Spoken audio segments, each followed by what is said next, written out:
Donc, je suis Benoît Ferraud, je suis Product Marketing Manager at Scaleway.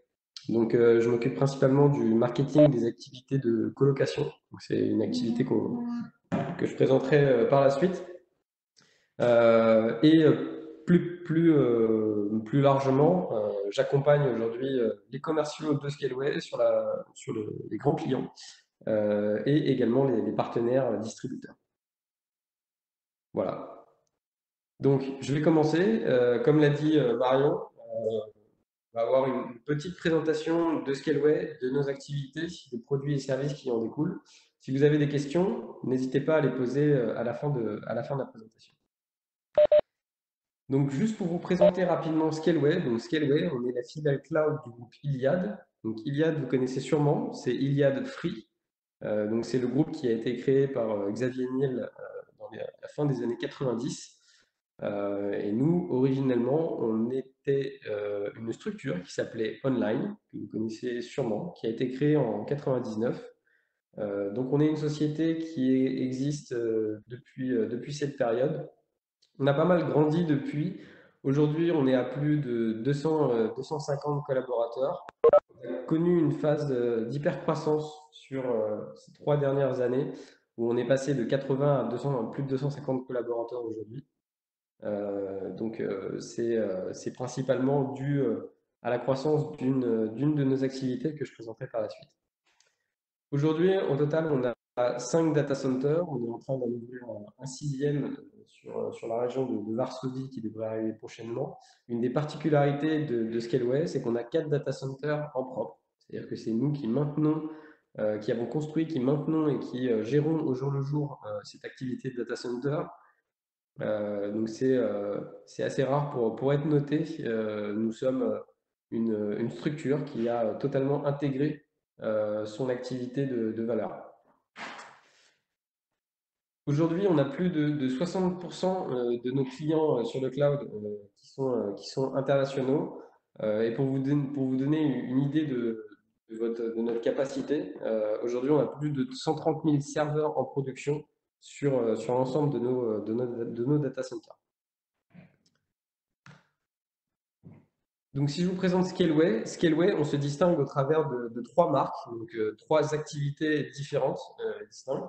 Donc, Scaleway, on a une des premières marques qui est Scaleway Data Center sur les infrastructures privées, donc c'est-à-dire sur des activités de colocation, d'hébergement en data center. Puisque nous avons construit et que nous gérons aujourd'hui notre propre data center, nous proposons à nos clients de prendre un serveur informatique et de le placer dans nos structures.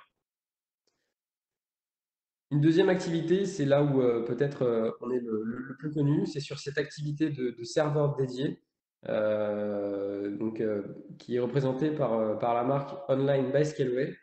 Et tout récemment, depuis 2015, on a lancé notre écosystème de cloud public, que je présenterai par la suite. Donc, je vais commencer par Online by Scaleway, donc cette activité de serveur dédié. Aujourd'hui, nous sommes un acteur de référence depuis Dedibox.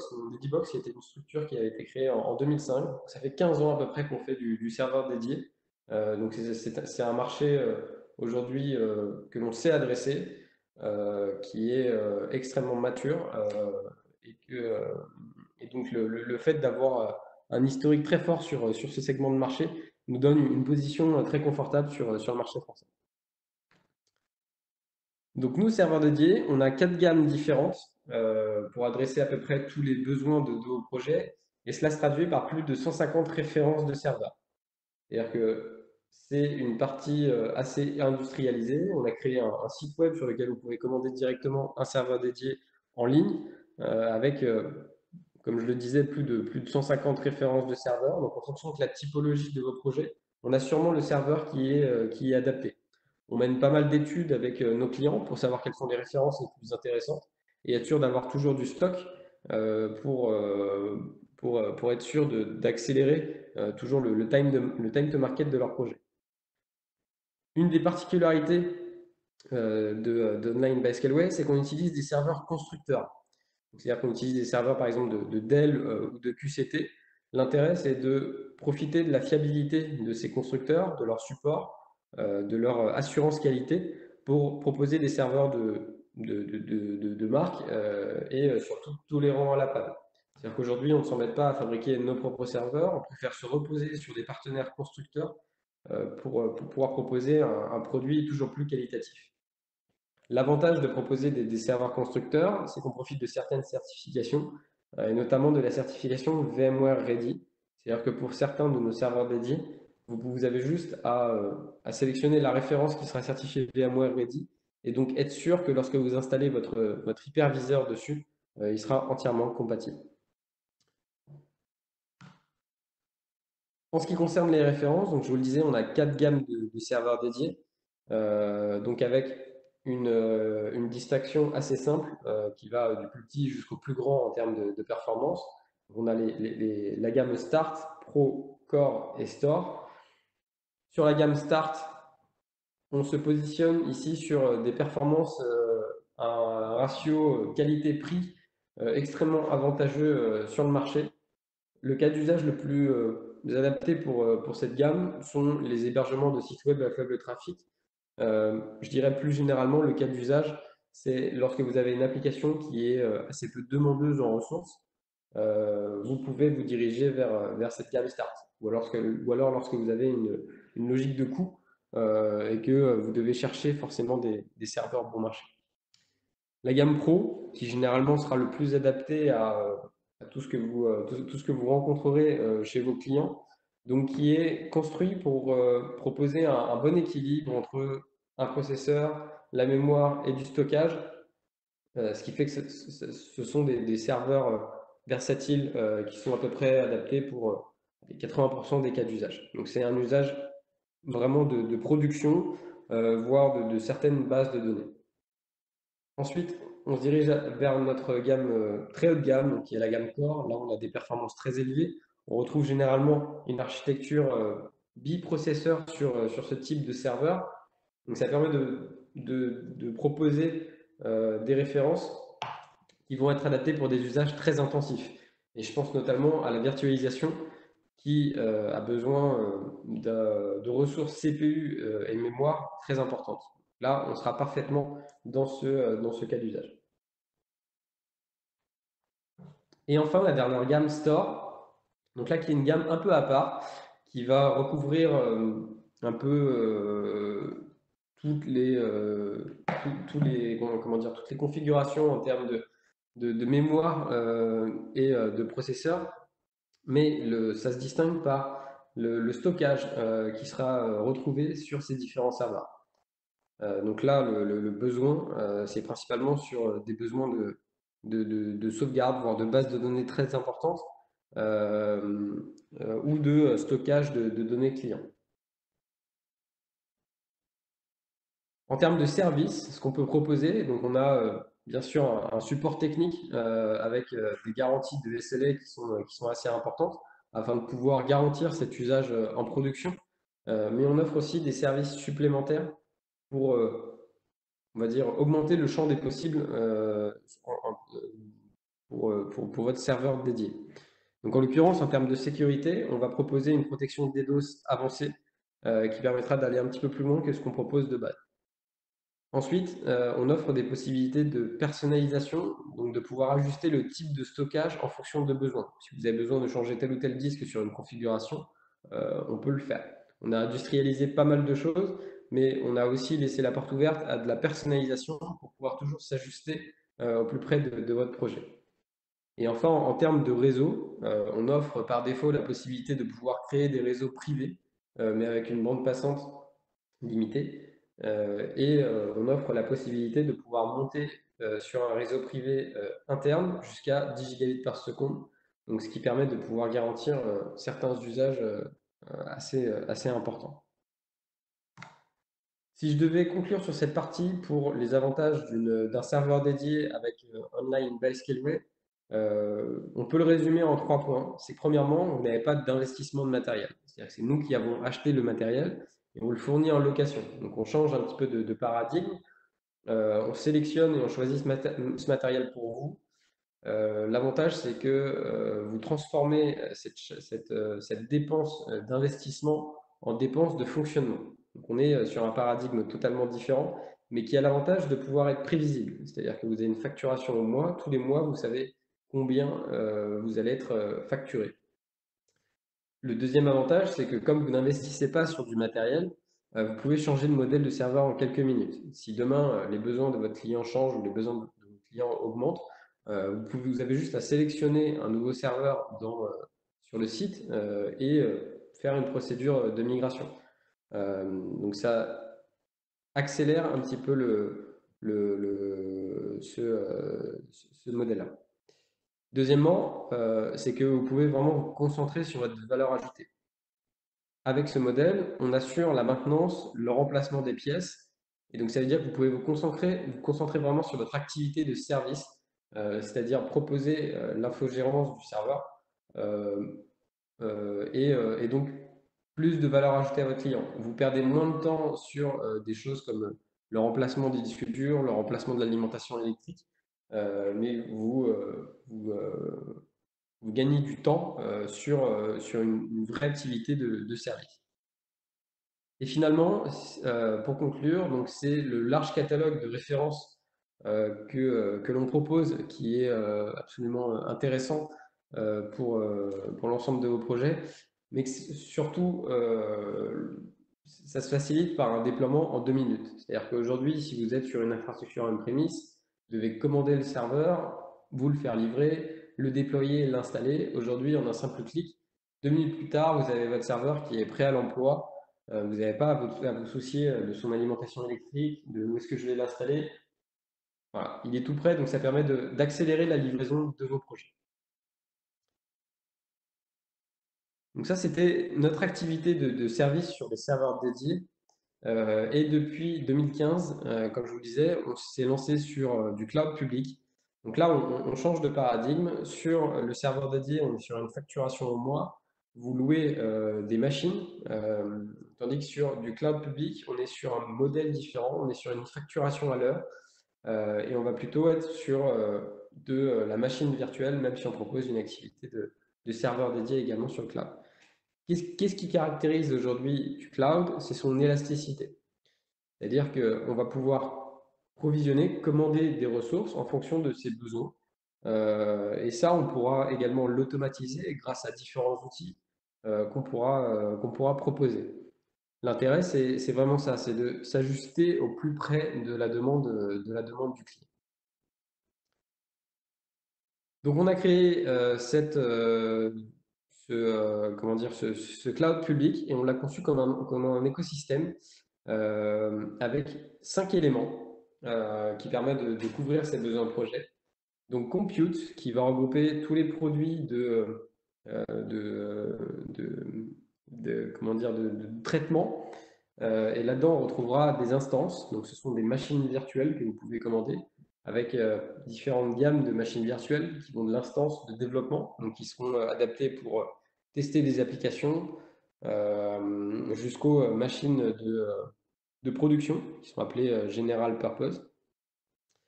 Donc ça, c'est un peu le cœur d'un écosystème de cloud public. C'est ce qui permet de faire fonctionner un peu tout le reste. Donc là, on est sur, vraiment, comme je vous le disais, on est sur un autre modèle. Là, on n'est plus sur de la machine.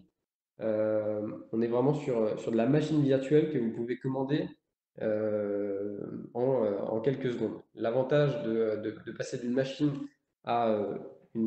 machine physique à une machine virtuelle, c'est son temps de livraison. C'est-à-dire que c'est vraiment accéléré, elle est provisionnée en quelques secondes versus quelques minutes pour un serveur dédié.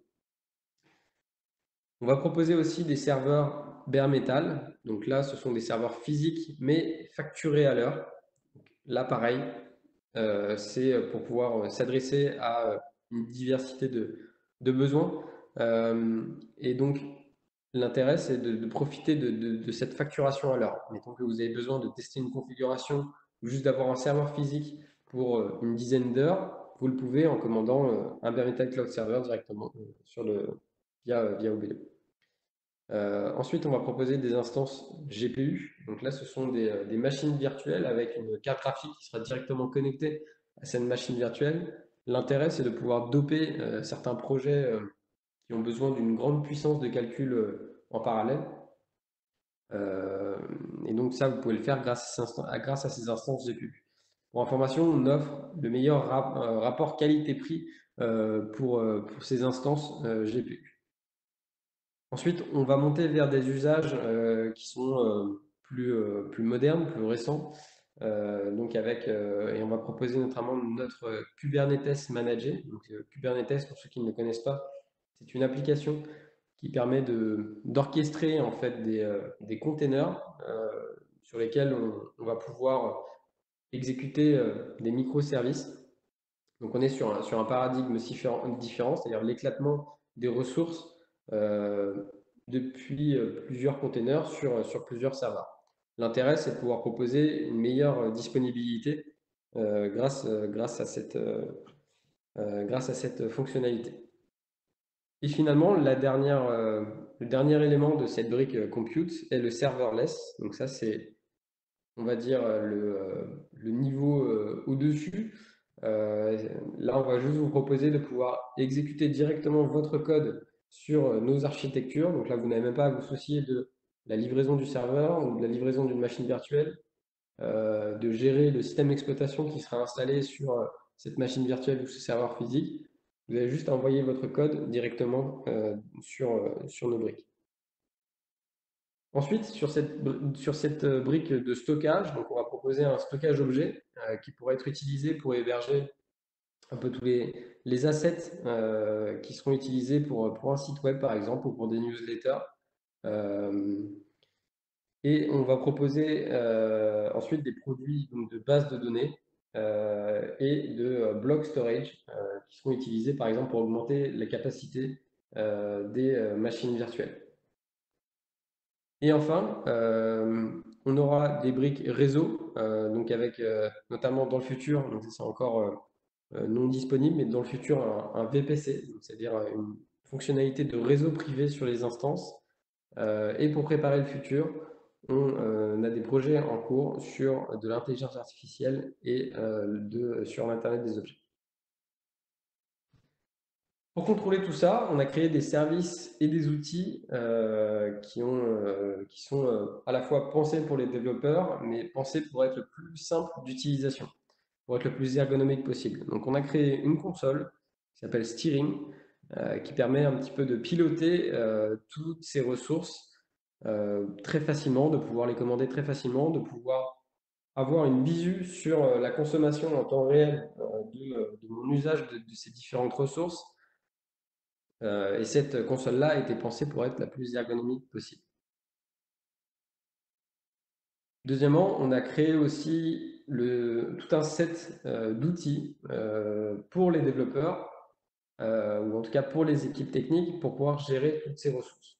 Donc on a créé une API avec le SDK qui va avec pour pouvoir intégrer les fonctionnalités de cette API dans des applications, donc toujours pour l'automatisation de ces ressources et de l'adaptation aux besoins du client. On a un outil qui est donc une CLI, c'est une fonctionnalité pensée pour les administrateurs système pour pouvoir gérer un petit peu l'ensemble de ces ressources. Et enfin, on a créé des plugins, je pense notamment à Terraform, donc d'infrastructure as code, qui permet de pouvoir lister l'ensemble d'une infrastructure et de facilement la déployer depuis ces différents outils. Voilà, donc on a créé à la fois une console, une interface graphique qui permet de pouvoir commander des ressources, de pouvoir surveiller son usage, mais aussi des outils pour pouvoir automatiser l'ensemble de ces fonctionnalités. Si je pouvais résumer un petit peu les avantages du cloud public avec Scaleway Elements, donc et ça c'est une particularité, on va dire, sur le marché du cloud public, c'est qu'on a une grille tarifaire qui reste quand même assez claire. On est sur une facturation à l'heure avec un capping mensuel à 500 heures et c'est très lisible. Deuxièmement, c'est que vous n'avez pas d'engagement sur ces ressources. C'est-à-dire que lorsque vous commandez une machine virtuelle, vous pouvez l'arrêter dans la seconde, vous serez juste facturé pour l'heure qui aura été consommée mais il n'y a pas d'engagement vis-à-vis de la consommation de ces différentes ressources. Et enfin, et ça c'est assez rare pour être noté, c'est que le trafic est illimité, c'est-à-dire qu'on ne va pas mesurer le trafic entrant ou sortant qui sera consommé. Et donc ça vous permet de pouvoir prévoir plus simplement les ressources que vous allez consommer. C'est-à-dire on va penser juste en termes de consommation de ressources, en termes de temps de calcul, mais pas en termes de trafic. Et donc on voit juste un tarif, ce qui permet d'avoir plus de visibilité, plus de prévisibilité sur ma consommation. Au-delà des tarifs, on a aussi une couverture européenne avec 2 zones de disponibilité. Donc en France, notamment à Paris, c'est là où, par exemple, on a nos data centers, et on propose un point de présence à Amsterdam et une prochaine zone qui sera ouverte prochainement, vraisemblablement sur Q1 2020, qui est Varsovie.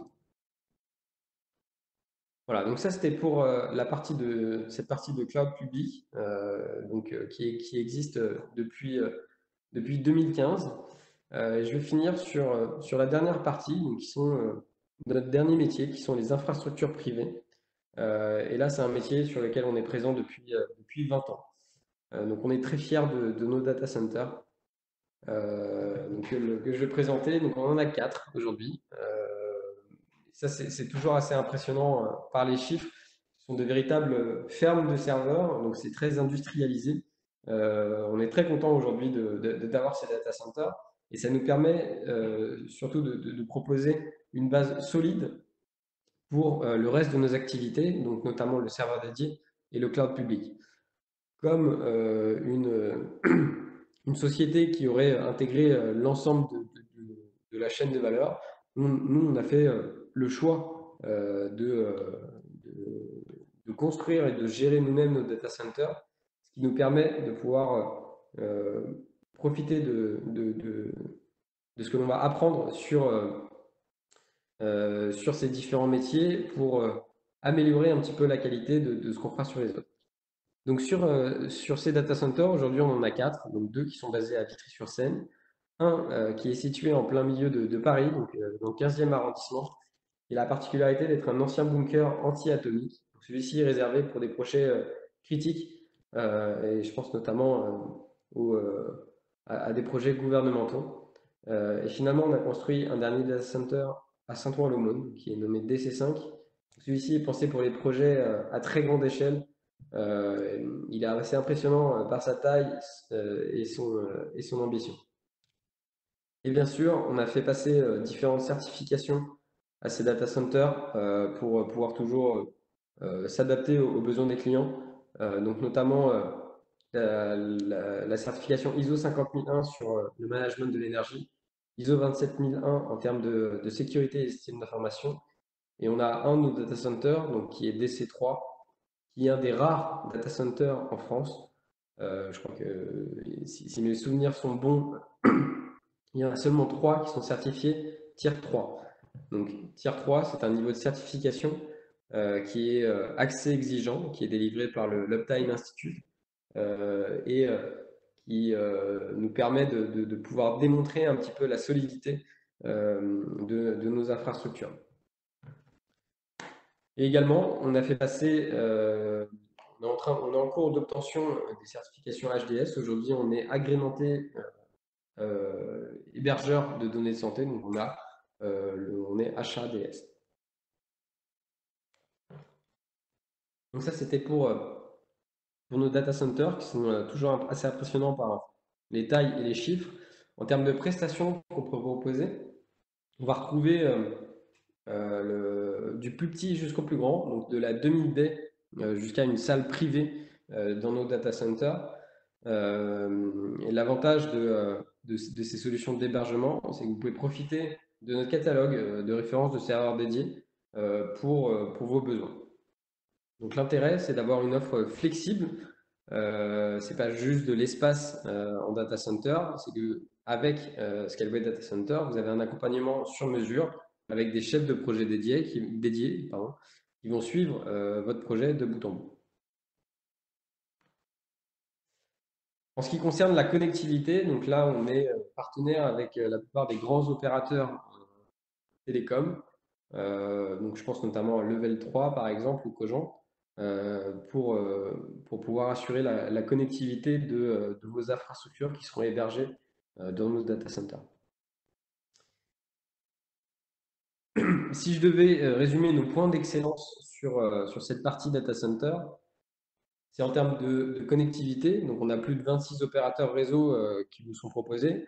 En termes de design et d'ingénierie, donc là, on a construit nos data centers, notamment DC3, qui a une conception assez particulière pour proposer une haute résilience en termes d'infrastructure et donc de pouvoir être résistant à la panne. Sur DC5, on a innové avec une technologie assez particulière pour être utilisée en data center, qui est le refroidissement adiabatique. Donc, cette technologie, c'est une technologie qui permet en fait de pouvoir se passer de climatisation et d'afficher une consommation énergétique plutôt faible par rapport à d'autres technologies. Et aujourd'hui, sur DC5, on peut afficher un rendement énergétique, en tout cas, on peut avoir un rendement énergétique très efficace.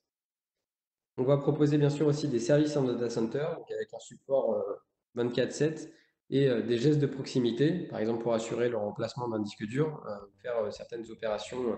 Je pense par exemple, le truc tout bête, mais au reboot manuel du serveur. Et enfin, bien sûr, on assure la sécurité de toutes ces infrastructures avec une surveillance 24/7, une authentification biométrique pour pouvoir rentrer dans les différentes salles et une vidéosurveillance sur l'ensemble du périmètre.